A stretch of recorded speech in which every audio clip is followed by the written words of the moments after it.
একাদশ শ্রেণীতে ভর্তির প্রক্রিয়া নিয়ে প্রতারণার অভিযোগ। রাজধানীর জেল রোড স্থিত ক্ষুদিরাম বসু ইংরেজি মাধ্যম বিদ্যালয়ে তীব্র ক্ষোভ প্রকাশ করেছে ছাত্রছাত্রী এবং অভিভাবকরা। এই সময়ের মধ্যে গোটা রাজ্য জুড়ে একাদশ শ্রেণী সহ উচ্চশিক্ষা স্তরে ভর্তি প্রক্রিয়া চলছে। স্বাভাবিকভাবে ভর্তি ইচ্ছুক ছাত্রছাত্রী থেকে শুরু করে একটা বিরাট অংশের অভিভাবকদের দৌড়ঝাঁপ পরিলক্ষিত হচ্ছে রাজ্য জুড়ে। এর সাথে সাথে বিভিন্নভাবে ভর্তি প্রক্রিয়া নিয়ে নানা প্রকারের বিভ্রান্তিমূলক সংবাদ রাজ্যের বিভিন্ন প্রান্ত থেকে প্রতিনিয়ত আসছে। যেহেতু সরকার তথা শিক্ষা দপ্তরের তরফ থেকে বারবার দাবি করা হচ্ছে অনলাইন প্রসেসের মধ্য দিয়ে ভর্তি প্রক্রিয়া চলছে, সেক্ষেত্রে সাধারণ মানুষ একটা নির্ভুল প্রক্রিয়ার মধ্য দিয়ে ভর্তি প্রক্রিয়াতে অংশগ্রহণ করবেন, এটাই কাম্য। একই রকমভাবে রাজধানী আগরতলার ক্ষুদিরাম বসু ইংরেজি মাধ্যম বিদ্যালয়ে ভর্তি প্রক্রিয়া নিয়ে রাজ্যের বিভিন্ন অংশের মানুষের মধ্যে মিশ্র প্রতিক্রিয়া তৈরি হয়েছে।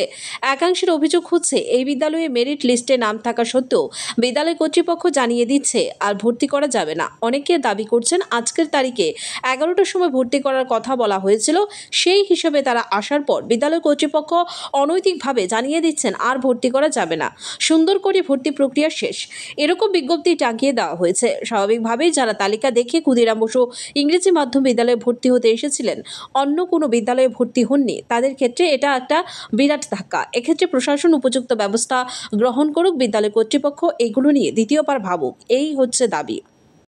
কি হয়েছে ঘটনাটা? আজকে ব্যবহার হয়েছে, আমরা মেয়ের ভর্তি করতে পারছি। আর আজকে 11টার সময় টাইম দিচ্ছি।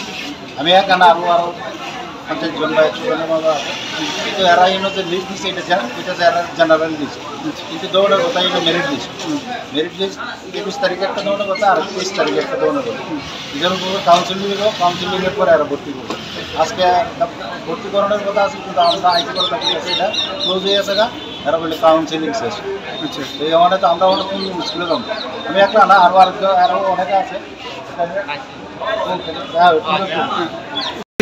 আমার ছেলে মানে এবার মানে উমাকান্তে গেছি, কিছু বের গেছি, কোনো স্কুলে মানে আমার ছেলের নাম নাই। এই স্কুলে দেখলাম আমার ছেলের নাম আছে। আজকে করে দিয়েছি না, তো বললাম স্যার আমার তো ছেলের মানে 88% হয়েছে। কোন স্কুল থেকে দিছি? আনন্দমার্গ, আনন্দমার্গ। তখন আমি মানে কিছু করতে তারা আমার একটা ফর্ম দিয়ে দিচ্ছে, 27 তারিখ ফর্মটা ফিল আপ করে নিয়ে যাবে।